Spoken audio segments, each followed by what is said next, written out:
আসসালামু আলাইকুম। আমি আলিমউদ্দিন। এর আগে ইউটিউবে অনেক কটা ভিডিও বানিয়েছে। আমার ভিডিও বানানোর কারণ এটাই যে আমি ব্যবসা করতে যাচ্ছি অনলাইনে, এবং আমি এখন সবে কাজ করি, কাজের সাথে সাথে ব্যবসা করছি এবং মানুষকে দেখাতে চাচ্ছি যে আল্লাহর ওপর ভরসা করি, কিছু একটা করলে ইনশাল্লাহ সে সফলতা হবে। আর এই ভিডিও বানানোর কারণ এটাই যে আমি প্রথম থেকে শুরু করছি। একটা ব্যবসা করতে গেলে যত রকম ই ফেস করতে হয় বা কত কী হয় সেটা আমার ওপর দিয়ে যাচ্ছে, সেগুলো আমি আপনাদের সাথে শেয়ার করছি। এবং আমি যদি সফলতা হই আপনারা এর মধ্যে দেখতে পাবেন যে আমি ব্যবসা করে কী করছি। আমি অ্যামাজন মিশোতে অ্যাকাউন্ট খুলেছি প্রায় 4-5 মাস হয়ে গেল, এবং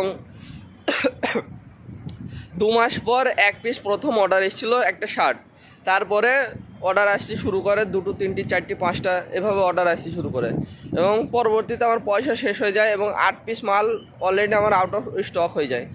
আর আমার কিছু ভুলের কারণে আমার এখন পর্যন্ত মনে হয় 30-40 হাজার টাকার মতো লস হয়ে গেছে। তা আমি লস গিয়েছে কারণ এগুলো আমার ভুল, কারণ আমি নিজে জানতাম না, একদম না জেনেই শুধুমাত্র ইউটিউবের ভিডিও দেখে দেখে আমি ব্যবসা প্রতি আগ্রহ হয় এবং ব্যবসা নামে, এবং আমি অনেক কিছু শিখতে পেরেছি।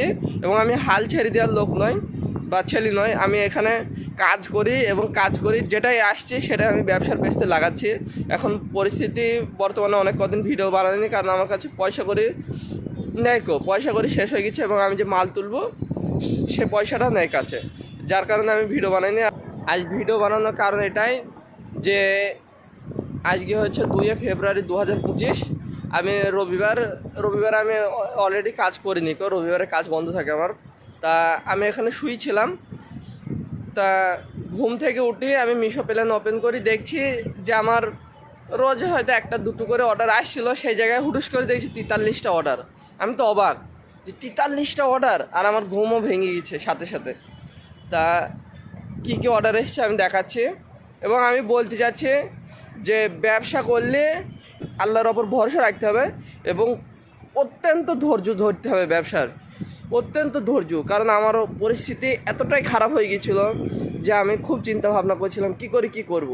আবার তারপরে মানে অনেক রকম সমস্যা আসছিলো, পয়সা করি আমার মা আমাকে বলছে আমি কানেরটা বেচে দিই তোকে পয়সা দিই, এতটা পরিস্থিতি হয়ে গিয়েছিলো।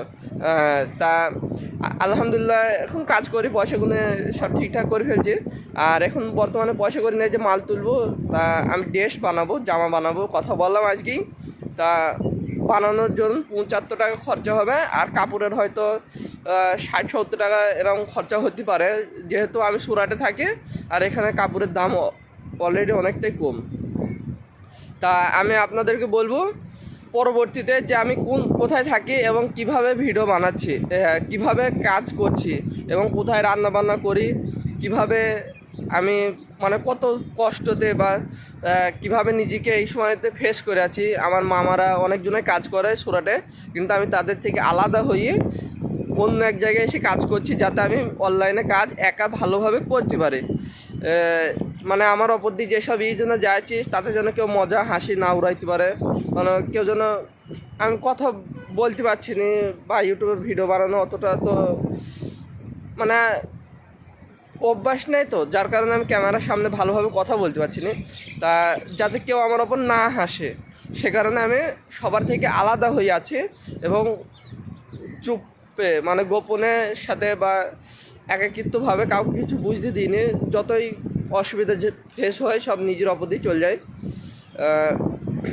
তাই এই অবস্থায় আমি ব্যবসা করছি, এবং ব্যবসা আমি আপনাদেরকে এটা বলবো, যদি আপনারা ব্যবসা করেন ইনশাল্লাহ করেন অনলাইনে, কিন্তু আমাকে সাবস্ক্রাইব করে রাখেন এই জন্যে যে আমাকে দেখে হয়তো কিছু শিখতে পারবেন। আর অনলাইন বর্তমানে একটা ভালো প্ল্যাটফর্ম, এখানে চাইলে আসতে পারেন, এটা খুবই ভালো। এখানে সহজে আপনি নিজের ব্যবসাটাকে দাঁড় করে দিতে পারবেন। এখানে আমি জিএসটি ফিএসটি নিয়েছি এবং এতে অনেক অসুবিধা হয়েছে, সব আগে মানে পূর্বের ভিডিওতে বলে দিচ্ছি যে কীভাবে জিএসটি নিলাম, কীভাবে কত কিছু এসেলাম। আমি ভালোভাবে কথা বলতে পারছি না, যার কারণে দুঃখিত। তা আজকের ভিডিওটা এর জন্য এতটুকুই। আসসালামু আলাইকুম।